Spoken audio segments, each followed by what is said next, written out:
Hey everybody, what's up? It's your girl Bondy Blue, and I am back for another Bondy Blue show. This Bondy Blue show is going to be for my podcast, and it's going to be the more sensitive topics that YouTube will not monetize. So here we are. I'm not going to wait or give you any more intro. Let's go ahead and get into the topics. So let's start with Essence Magazine.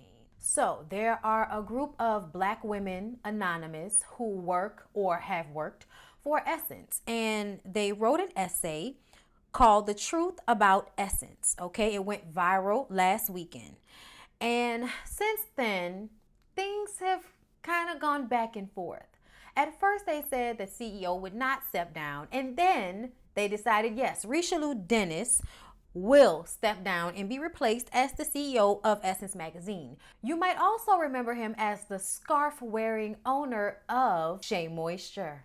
The acquisition made Essence Communications 100% Black owned again. However, according to the blog post, that did not stop a pervasive culture of toxicity and harassment. The Truth About Essence was written by a group of anonymous women who state that they are either current or past employees of the magazine. They wrote the post out of frustration and as a demand for change. The scathing allegations reverberated throughout the Black media world, and Essence Communications quickly released a statement.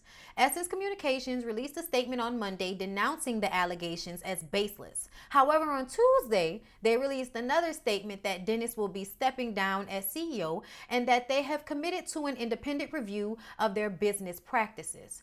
Out of an abundance of caution and an unwavering commitment to transparency, Essence is in the process of hiring new firms and other independent external experts to assess and review the company's policies, practices, and conduct comprehensive employee interviews. The statement reads, "It is of critical importance to us that there is no doubt of question about who we are and what we represent and in what we believe in." Caroline Wanga will be stepping in as interim CEO. Wanga, I'm saying it wrong, Shirley, but whatever, was hired by Essence on June 2nd to be the company's chief growth officer. She was previously the chief diversity and inclusion officer and vice president of human resources at the Target Corporation. Okay, so let me just say this. I read the essay that the anonymous women wrote, and they called out specific people, including Dennis and some other female people of whom he hired. Okay, there was some white lady that was hired, and then she hired another white lady instead of promoting from all of the Black women that were working there. So it's, that type of issue going on. Also, Dennis's wife was head of HR, which is an issue. And apparently he is someone, who sleeps around, and when he is rebuffed, it, doesn't go well. He tends to sexually harass. The scarf just gave me negative vibes. Okay. But I can remember another YouTuber, my girl Keisha. Okay, Keisha's now more on Instagram than she is on YouTube, but she used to be a natural hair YouTube guru, Chic 118. And, I met her in New York. She was really cool. And I can always remember her saying that she did not like the vibe that Dennis gave her. She was one of the first people that I ever heard say that, when a lot of people were singing his praises about, having Shea Moisture be Black owned and then buying Essence and making it completely 100% Black owned. And then we see that that doesn't make a difference in toxicity in the workplace. As someone who has worked in, corporate America amongst Caucasian people, I can say that it is extremely difficult to be who you are and work in an environment like that. And then they ask of you creativity and make you work in a place where creativity cannot necessarily dwell. Okay, so the things that I was reading in the article, and you guys should definitely check it out, but the things that I was reading in the article, a lot of it made me think about the things that I had went through when I worked at, a local news station. One of the things being that the secretary to the GM was our conduit to HR.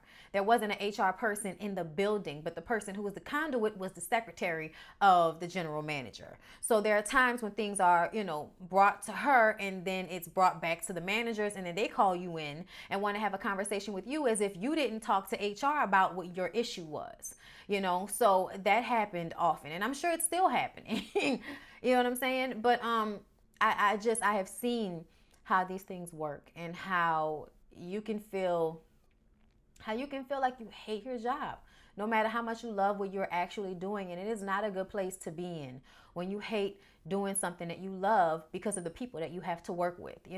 Another thing that I've experienced, I haven't experienced it myself, but I'm saying I've seen it personally, of how people treat women when they come back from maternity leave, especially black women.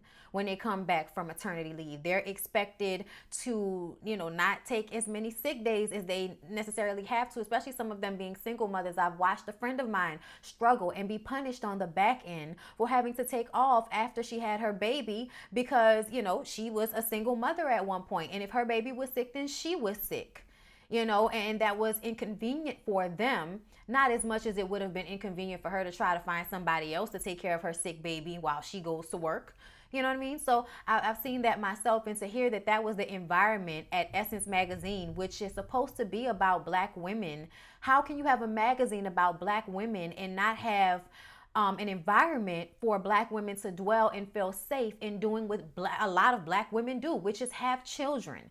Like it's such a slap in the face to the people who love the magazine and care about the magazine and appreciate the aesthetic that it added to our lives, growing up in a world where there are not a lot of beautiful depictions of black people everywhere. And you had Essence, and you had Ebony, and you had Jet, and you had these spaces for us. And to find out the work environment has not upheld the imagery, it is extremely disappointing.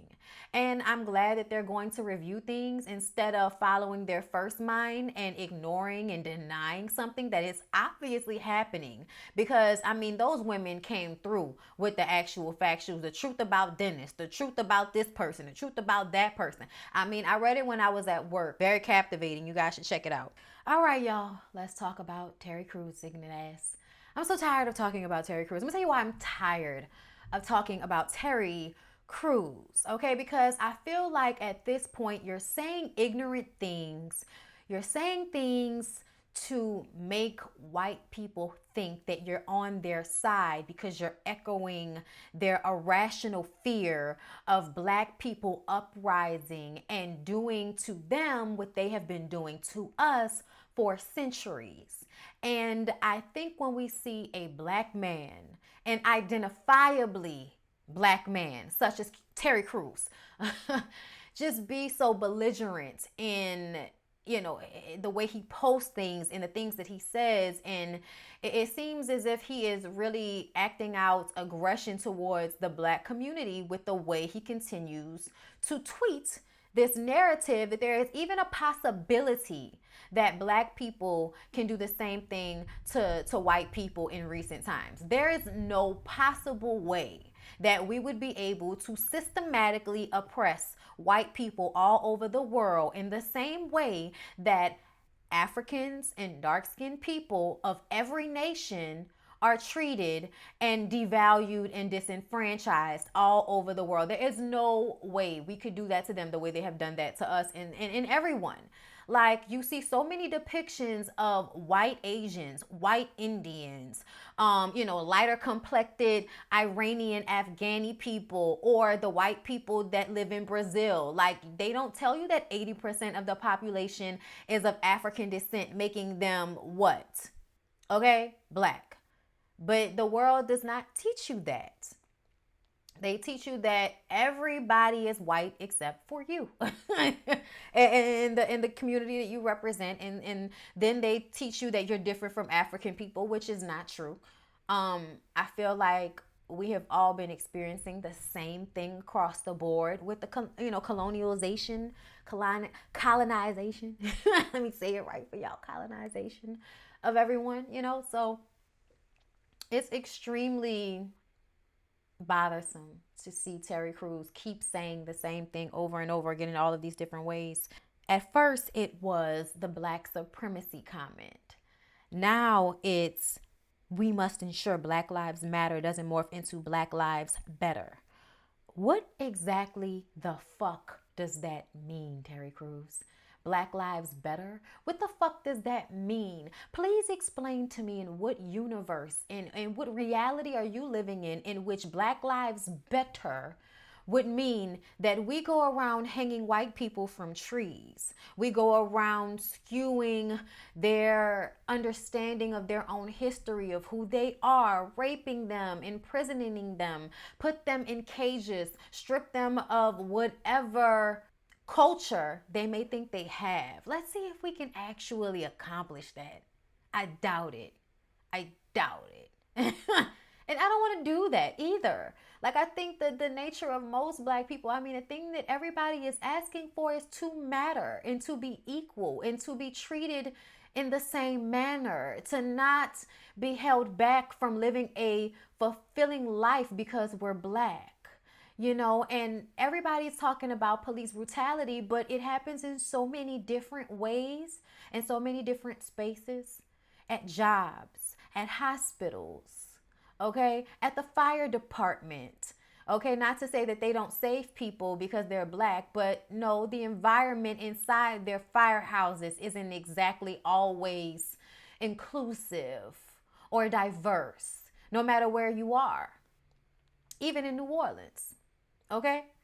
So I just feel that Terry Crews is sadly mistaken, is in some way having self-hate issues, and he needs to work that out in therapy and not on social media, continuing to spew this ignorant fear-mongering as a representative of white people who feel that way. Because not all white people feel that way. But I want white people to also understand that if it doesn't apply to you, then move on. If it doesn't apply to you, then don't get upset. If it doesn't apply to you, then you should feel the same way that I feel. And if you are upset and bothered by the things that black people say when we speak truth to power about how racial injustice affects us on a micro level, then you just don't want to understand, and you're not meant to understand me, and that is fine, because that is not what this podcast is going to ever be about. And I just want to be clear that there will be no Terry Crews in it going on over here.